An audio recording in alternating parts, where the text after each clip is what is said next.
नमस्कार जी, मैं मंजू। इस टाइम जो आपने क्रिसैंथेमम पर, गुलदोदी पर क्या काम करना है तो मैं ये आपको बताऊंगी। तो वैसे हमारे यहाँ जैसे जून महीने में तो बारिश अच्छी हुई थी और बीच बीच में, और जुलाई में तो जैसे बारिशें रूठ ही गई हैं।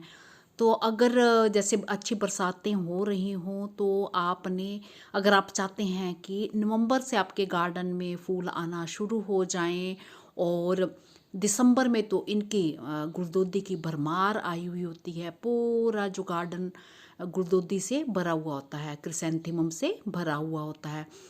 तो इसके लिए आपने क्या करना है, जिन जगहों में तो जैसे ठंडक बनी हुई होती है, जैसे पहाड़ी इलाके होते हैं, तो वहाँ तो ये इस टाइम बहुत ही ईज़िली ग्रो हो जाते हैं। और अच्छी बरसात हो रही हो, बरसात के साथ अगर इनको ठंडक मिलती है, जैसे मॉनसून स्टार्ट होता है और उसके कारण ठंडक आ जाती है, तो उस टाइम इसकी जो कटिंग्स हैं, रूट्स, उनमें बहुत जल्दी बनती हैं।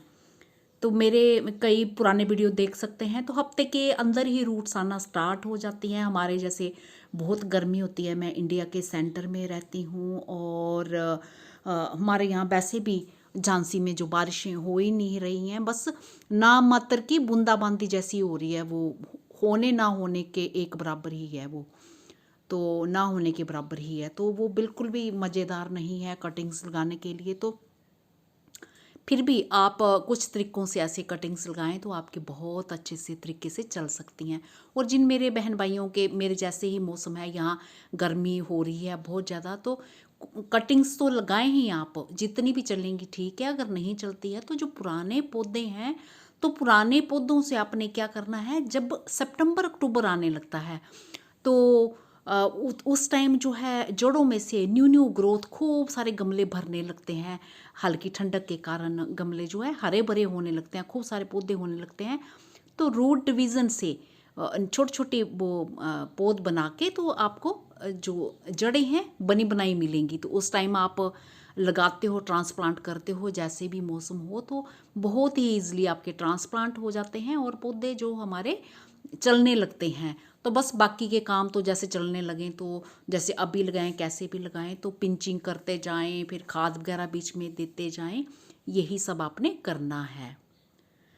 और ये सब करने के बाद, चलो ये तो बाद की बातें हैं, जैसे तैयार हुए, तो अभी जो आपने करना है वो ये करना है कि जो लास्ट ईयर के पौधे पड़े हैं आपके, जो अच्छे हैं, हाँ, तो कई सारे गमले, जिन जिन मेरे भाई बहनों के बहुत ज़्यादा तेज़ बरसात हो रही होगी, जिनके यहाँ तो बरसात के कारण भी जो है गमले कई सारे वो रूट्स में पानी भर जाता है, और उनके कारण जैसे सूर्य देव के दर्शन नहीं होते हैं, हवा भी ठीक से नहीं पहुंच पाती है रूट्स तक, मिट्टी बिल्कुल सेट हो जाती है, तो पूरे के पूरे जो पौधे हमारे ये इसके क्रिसैंथेमम के मर जाते हैं।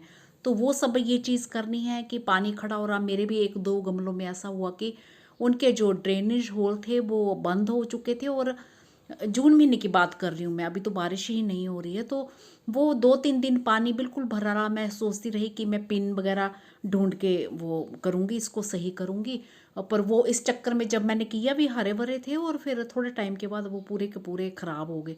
तो इस चीज़ का आपने ध्यान रखना है, और जो अच्छी पौध है तो उन्हीं में से कटिंग्स ले लेके, एक तो आपकी वो कटिंग हो जाएगी, प्रूनिंग का काम हो जाएगा आपका, और फिर एक कट करते हो तो उसमें एक के बजाय 2-3 वो ब्रांचेस निकलेंगी।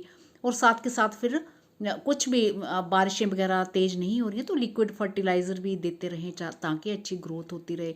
और भी अगर तेज़ बरसातें हो ही रही हैं अभी भी, तो फिर छज्जे के नीचे कहीं उठा के पौधे अपने रख दें, ताकि पानी उनमें बहुत ज़्यादा ना पड़े, और जहाँ पे धूप आए तो धूप भी लगे उन्हें, हवा भी लगे। इस जगह में मतलब बिल्कुल ऐसे छाया वाली जगह में नहीं रखनी है, बस ये है कि सीधी बरसात से आपने बचाव करना है। और पौधों को मल्टीप्लाई करने के लिए बस आपने अभी यही काम करना है कि उनकी कटिंग्स ले लेके 2 इंच ले लीजिए, 3 इंच ले लीजिए।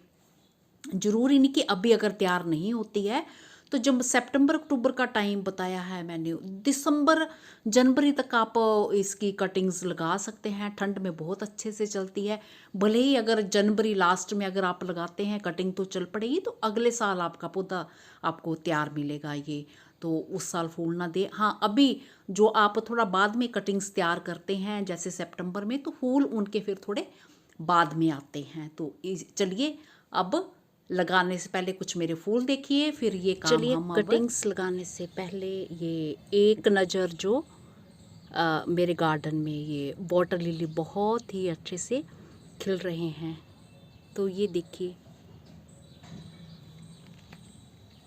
कितने सुंदर लग रहे हैं, बहुत ही प्यारे। तभी धूप नहीं निकल रही है, बादल हैं, इसी तरह का मौसम बना हुआ है। और बारिशें तो यहाँ जैसे रूठ ही गई हैं, नाम मात्र की बारिश, जैसे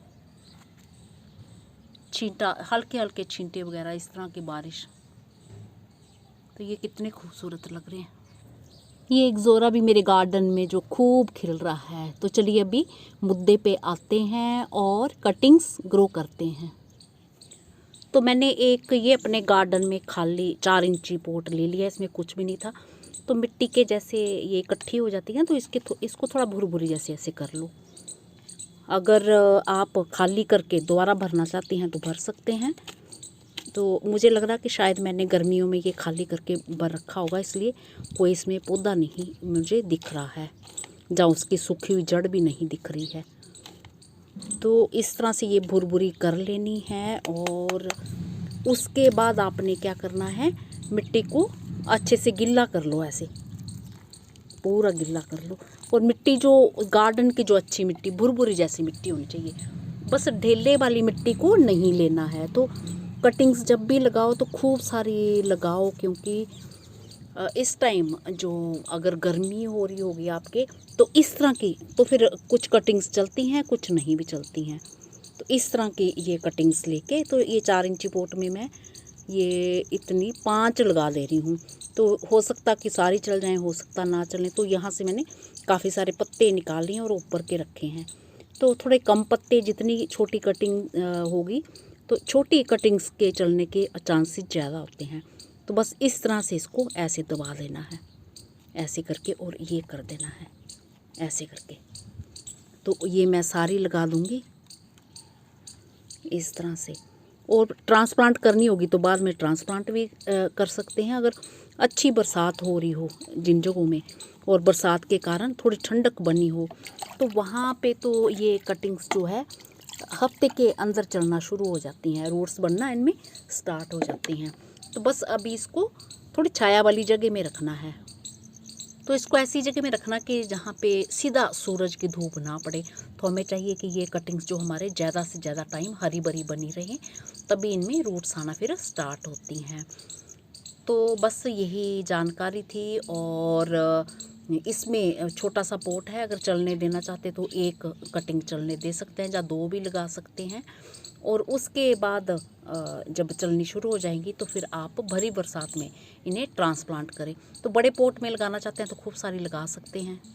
जैसे एक पोट में ये मेरे तैयार हो रही हैं, पूरे पुरानी हैं, तो ये चल रही हैं। तो यहाँ से कट कर करके इतनी ही 2 इंच 3 इंच 4 इंच ले सकते हैं। तो ये सब लगी हुई हैं, तो इससे खूब सारे आप इसके क्राइसेंथेमम के पौधे मल्टीप्लाई कर सकते हैं।